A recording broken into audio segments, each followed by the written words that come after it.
Bismillahirrahmanirrahim.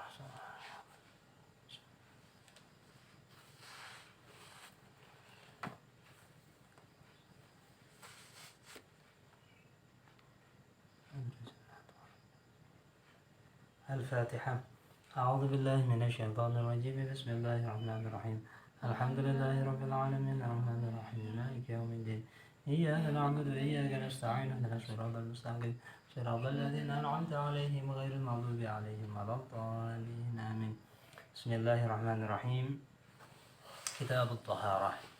Kita masuk di pembahasan fikih yang pertama kali karena kemarin mukadimah mulai dari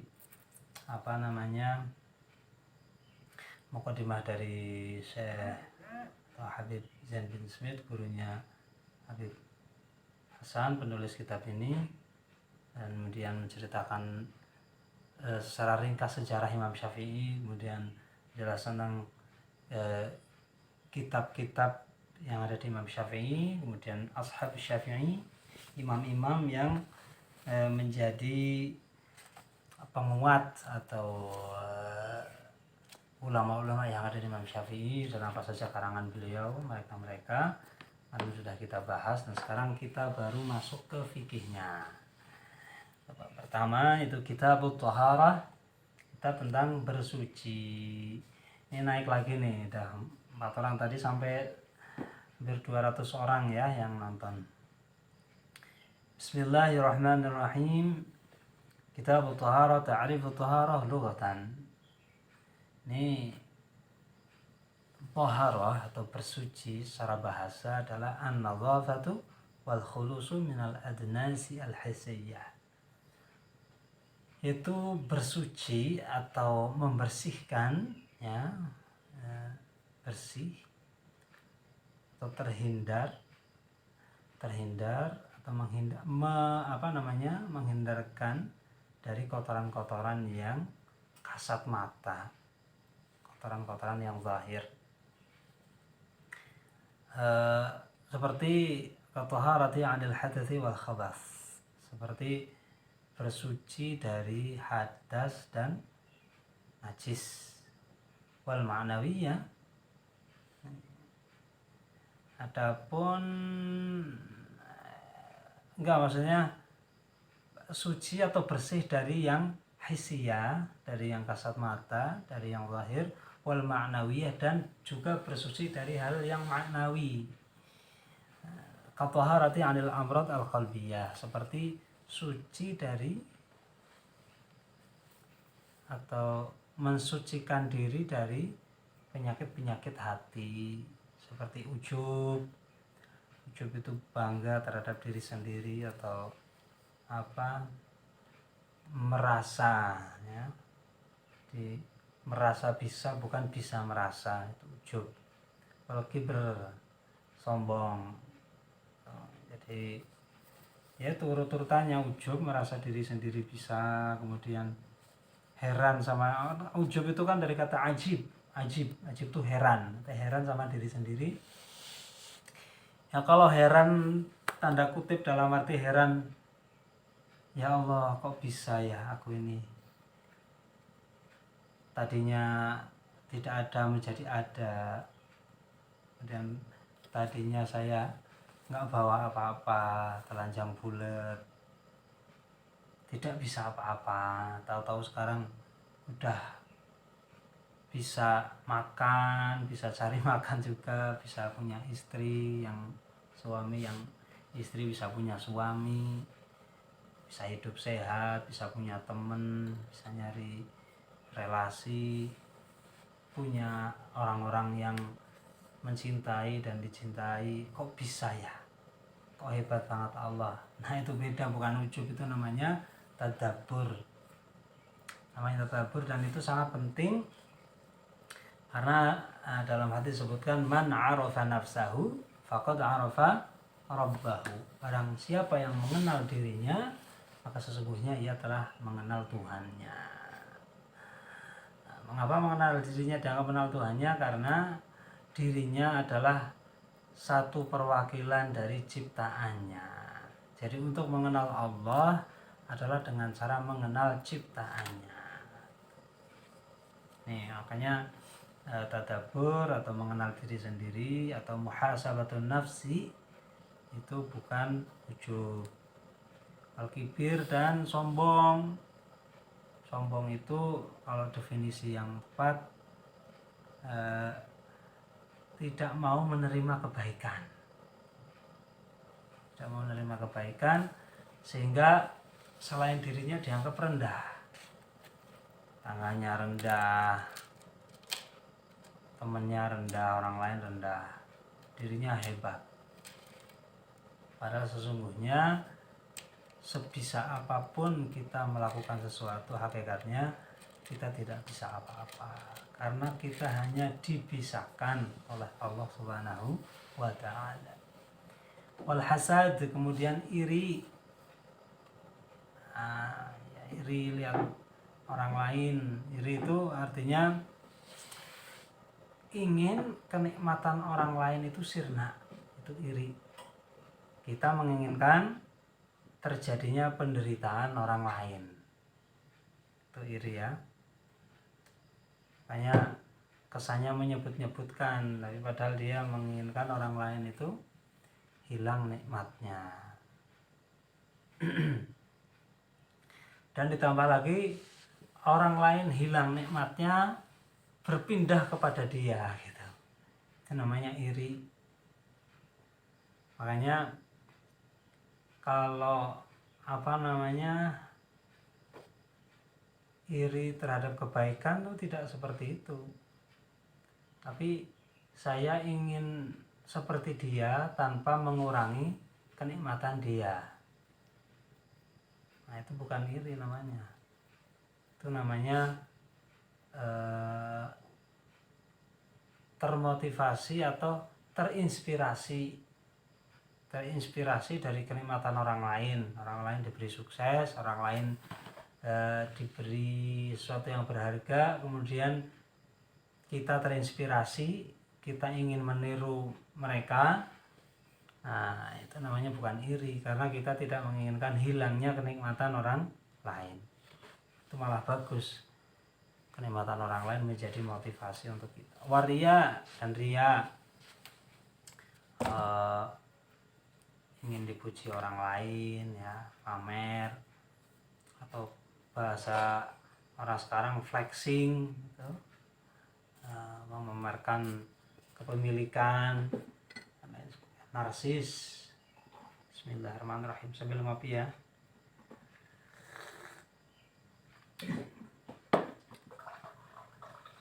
Ini semuanya adalah arti boharoh atau bersuci secara bahasa. Sekarang wasyara'an, arti boharoh secara syariat atau secara istilah agama. Raf'u hadatsin au izalatu najisin, mengangkat hadas ya, mengangkat hadas ya sama aja menghilangkan hadas. Au izalatu najisin, atau menghilangkan najis ya, bisa dengan apa saja, membasuh, tibah dan lain-lain. Au ma fi ma'nahuma, atau yang artinya itu raf'u hadas atau izalatu najas. Au ala suratihima, atau seperti raf'u hadas atau izalatu najis tapi bukan itu. Wa hadza ta'riful Imam An-Nawawi. Ini semua adalah definisi dari Imam Nawawi yang ada di kitab Minhajut Talibin. Karena kitab ini Taqra'us Hadidat ini merupakan satu jadi kitab Minhajut Talibin ada yang diringkas, kemudian ada yang ditulis secara sistematis, ada poin-poinnya gitu. Taqra'us Hadidat itu begitu. Banyak yang mengacu kepada kitab Minhajut Talibin, kitabnya Imam Nawawi.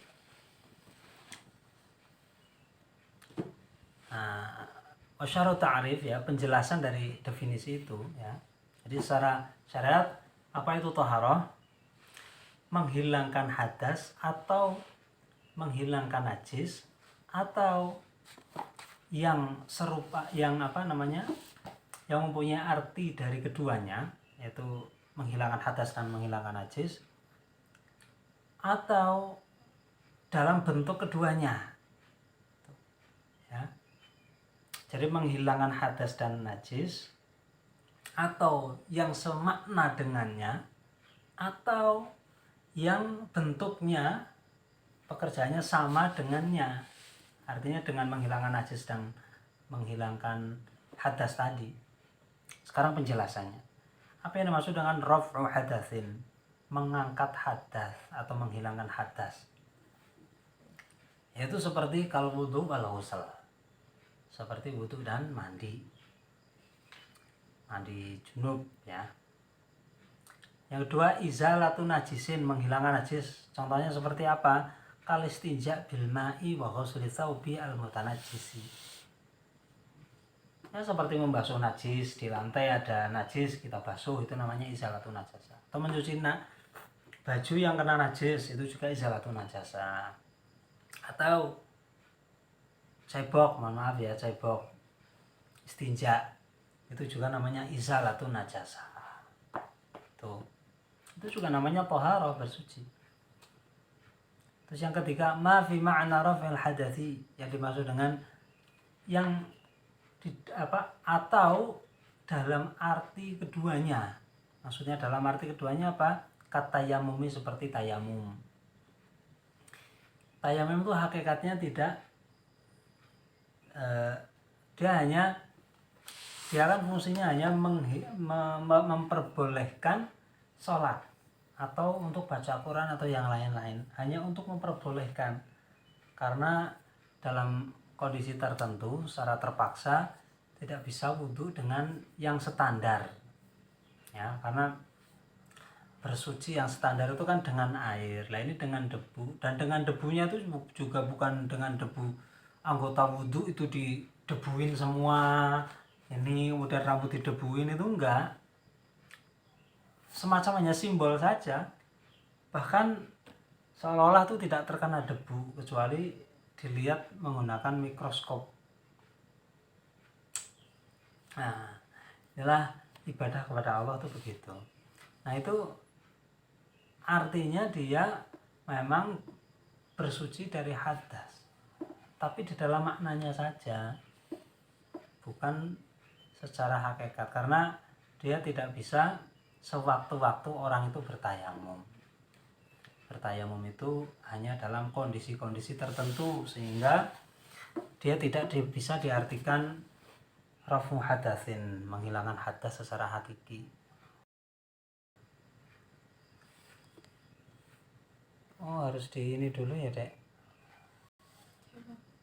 Mode pesawat.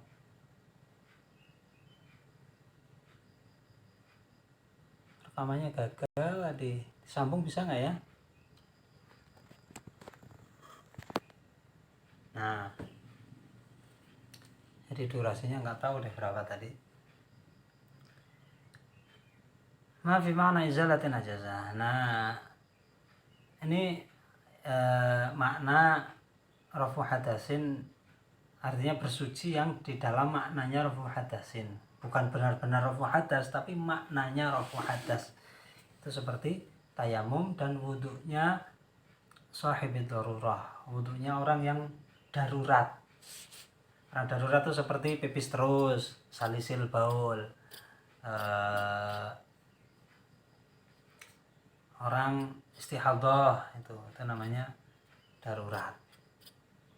Nah, namanya darurat itu dia meskipun pipis terus tapi tetap bisa wudhunya itu dipakai untuk sholat. Kemudian yang keempat, ma fi ma'na izalatin najasa. Kemudian apa yang dimaksud dengan makna izalatin najasa? Artinya toharoh, bersuci yang dalam artian fi ma'na izalatin najasa, bukan izalatun najasa benar-benar mensucikan najis, bukan, tapi yang di dalam arti mensucikan najis. Seperti apa? Istinja bil hajar, cebok dengan batu. Karena hakikatnya cebok dengan batu itu tidak bersih total, itu tidak, pasti ada sisa. Tapi Allah memperbolehkan kita cebok sekedar dengan batu itu boleh, meskipun nanti ada syarat-syaratnya ya, ada 8 kalau di dalam Safina atau Kasyifatus saja itu ada 8. Ana izalatin najasa. Fa inna athara najasa baqin, karena sesungguhnya sisa dari najisnya itu masih ada kalau cebok dengan batu itu. Nomor 5, ma ala surati rafil hadath. Atau toharo bersuci yang dalam bentuknya itu seperti menghilangkan hadas ya? Seperti kal azal al masnunah. Kan bentuknya sama, mandi sunnah, seperti mau Jumatan disunahkan mandi, mau melayani istri. Sebenarnya yang melayani itu istri apa suami sih? Mau melayani istri mandi, atau mau melayani suami mandi. Saya bahasakan melayani istri karena ada nafkah batin yang bentuknya itu itu dengan istri. Walaupun istrinya protes, apa sih bang, nafkah batin, yang mau itu siapa? Abang yang mau kok nafkah batin, enak banget. Abang yang kepengen bilangnya nafkah batin, uangnya mana bang? Istri saya ketawa-ketawa tuh. Itu juga sunnah mandi. Ini biar abang kerasa nyaman, mandi dulu ya. Istrinya mandi dulu. Nah ini kan bentuknya sama seperti atau habis mandiin orang meninggal, itu juga sunnah mandi.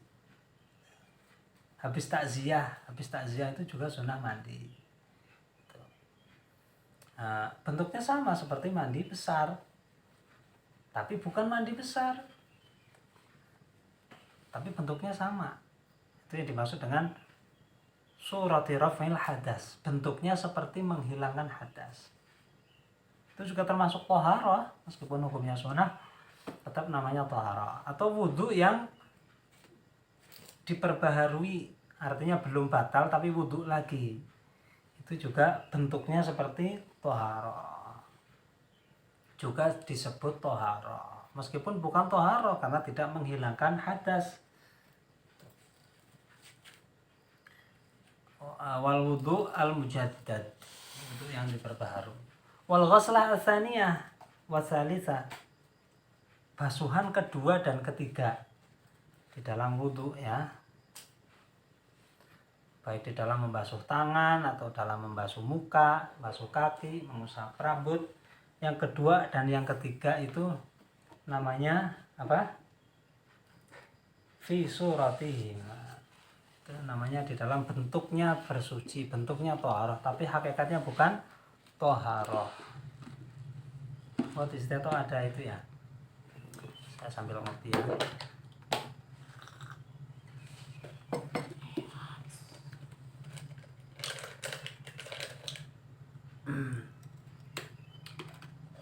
Fainuma lam yarfa'a al-hadath wa suratuhuma kal ghuslatil ula. Iya, jadi semuanya itu tidak tidak menghilangkan hadas, tapi bentuknya sama seperti menghilangkan hadas. Makanya tetap juga disebut toharah. Atau yang keenam, ma'ala surati izalati najasah. Sekarang yang bentuknya itu sama seperti menghilangkan najis, disebut juga toharah. Apa itu? Kalau ghuslati tsaniyah wa tsalitsah fi izalati najasah, basuhan kedua dan ketiga ketika menghilangkan najis. Wasuratuhuma kal ghuslatil ula. Fa inna ma lam tuzila najasah wasuratuhuma kal ghuslatil ula. Misalnya Anda mencuci atau membasuh lantai yang terkena misal terkena kucing atau ayam, basuhan pertama sudah hilang, Nah, karena sunnah untuk membasuh 3 kali, ini sunnah ya, nggak dibasuh kedua dan ketiga nggak apa-apa, maka itu dalam bentuk suratul izalatin najasa, bentuk menghilangkan najis, tapi sebenarnya bukan menghilangkan najis, tapi tetap disebut toharah karena bentuknya sama dan hukumnya sunnah. Titik. Ini udah penjelasan tentang definisi toharah sudah ya. Sekarang maqasidut toharah, tujuan toharah. Ashkaluha, bentuk-bentuknya arba'atun, ada 4 ya. Bentuk toharah itu ada 4. Yang pertama al-wudu. Wudu sudah tahu ya, wudu itu apa namanya, ada 6, tidak boleh lebih, dan selain 6 itu jangan dianggap rukun wudu, nanti wudunya nggak sah. Apa itu? Niat membasuh muka, membasuh kedua tangan sampai siku-siku, membasahi atau mengusap sebagian rambut kepala, kemudian membasuh kaki sampai mata kaki, dan berurutan. Dan 6 itu. Jadi membasuh tangan itu enggak rukun, kumur-kumur enggak rukun, istinsyak hidung dimasukin itu enggak rukun, telinga enggak rukun ya. Kemudian basuhan kedua dan ketiga enggak rukun. Tuh. Jadi harus tahu rukunnya cuma 6. Itu yang pertama wudu. Yang kedua wal ghuslu ya. Jadi bentuk-bentuk bersuci itu ada 4. Pertama wudu, yang kedua ghuslu, mandi. Mandi juga jelas ya, mandi itu ya meratakan air ke seluruh tubuh tanpa ada yang ketinggalan, termasuk lubang hidung, lubang telinga secukupnya, nggak usah disemprot sampai dalam itu, dan berkumur-kumur. Kemudian lubang-lubang yang lain, termasuk perempuan itu dengan cara jongkok ya, untuk lubang depan dan belakang. Nah, laki-laki ya lubang belakang perlu jongkok juga, dan celah-celah yang lain semuanya diratain dengan air yang suci, mensucikan. Terus yang keempat yang ketiga tayamum. Tayamum tahu sendiri, memindahkan debu ke anggota tayamum, yaitu hanya muka dan tangan, nggak ada yang lain, nggak ada rambut, nggak ada kaki ditayamumin, nggak ada. Wa izalatu najasati, dan menghilangkan najis. Nah, ini bentuk-bentuk toharah atau bersuci itu ada 4. Wasail toharah, sekarang prasarana toharah. Al asya allati yadhharu biha, segala sesuatu yang dipakai untuk toharah, untuk bersuci. Ada 4 juga, arba'atun. Yang pertama al-ma'u, air. Idza kana tahuran mutlaqan, apabila air tersebut mensucikan. Tahur itu mensucikan, bukan cuma suci, tapi ia sendiri juga mensucikan. Karena ada air yang suci tidak mensucikan, seperti air kopi susu. Nah, ini suci tidak mensucikan. Kemudian air yang sudah dipakai untuk bersuci yang wajib juga suci, tapi tidak mensucikan, namanya air mustakmal. Terus at-turab, yang kedua tanah ya. Idza kana tahiran tahuran khalisan lahu hubarun, dengan syarat tanah tersebut harus suci, mensucikan, murni, tidak tercampur seperti kapur atau yang lain-lain, dan juga mempunyai debu. Tanah mempunyai debu, karena ada tanah yang tidak mempunyai debu, seperti batu bata, dia tanah tapi nggak mempunyai debu, seperti tanah karena kalau di Arab juga namanya tanah itu tanah wadas, tanah yang atau tanah liat yang ketika dicetak menjadi bejana, walaupun belum dibakar itu kan dia tidak punya debu. atau bejana-bejana yang sudah dibakar juga tidak punya debu tuh, meskipun tanah dia. Seperti ceret kendi, kemudian guci dan lain-lain itu kan tanah tapi tidak mempunyai debu, maka tidak bisa buat bersuci. Ad-dabiru, kemudian samak, alat-alat untuk menyamak, bahan-bahan untuk mensamak. Samak itu kulit hewan, ya, seperti bangkai-bangkai hewan suci. Kan ada hewan suci itu ada yang bisa dimakan, ada yang tidak, ya. Seperti harimau itu suci tapi tidak bisa dimakan. Nah itu kalau jadi bangkai, kulitnya bisa kita manfaatkan. Atau hewan yang dimakan seperti kerbau dan lain-lain, itu kulitnya bisa kita manfaatkan, misalnya untuk sabuk, untuk jaket kulit dan lain-lain, dengan cara disamak, dihilangkan najis-najisnya yang ada di kulit itu. Karena kulit itu kan ada darah atau sebagian daging yang menempel di kulit tersebut ketika dikelupas dari hewannya. Atau ketika hewannya itu hewan bangkai yang haram dimakan, nah kulitnya itu bisa kita manfaatkan, kita kelupas, kemudian kita dibal samak. Nah, nanti samak itu menggunakan bahan-bahan yang sangat menyengat. Kalau bahasa Jawanya itu sepet, bahasa Indonesianya apa sepet? Tidak manis. Sepet kok tidak manis. Jadi rasa yang begitu pekat itu, rasanya tuh pekat sekali itu. Nah, itu alat-alat dabil atau alat-alat untuk menyamak kulit-kulit hewan. Itu idza kana hirifan. Nah, kalau yaitu dabil itu sangat sepet sekali, hirifan. Yanzi'ul fadalat, bisa menghilangkan lebihan-lebihan yang ada di kulit hewan tadi, lebihan-lebihan yang menempel ya adanya di kulit, anil jildi, dari kulit. Itu sesuatu yang sepet tadi itu, bahan-bahan itu seperti kulit pohon waru itu.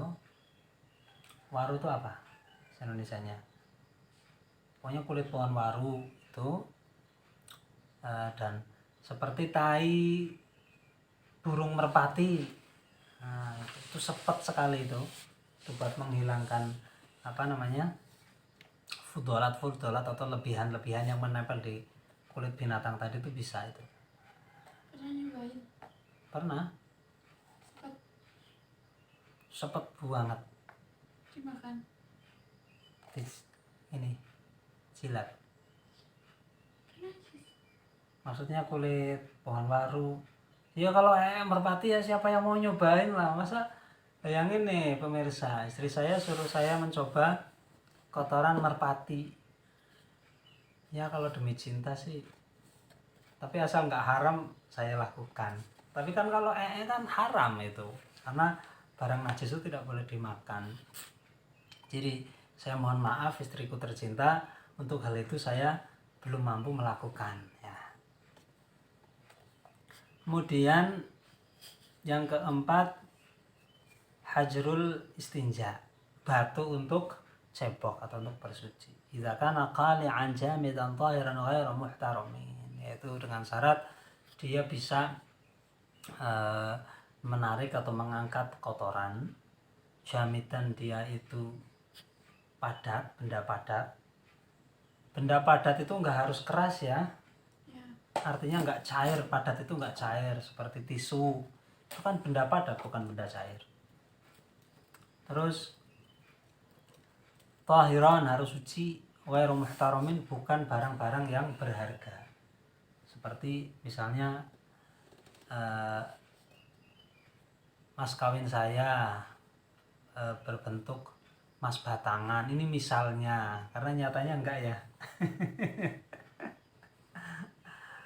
Misalnya mas batangan dipakai untuk cebok, itu enggak boleh karena barang-barang. Atau batu-batu mulia, atau makanan, misalnya ada roti besar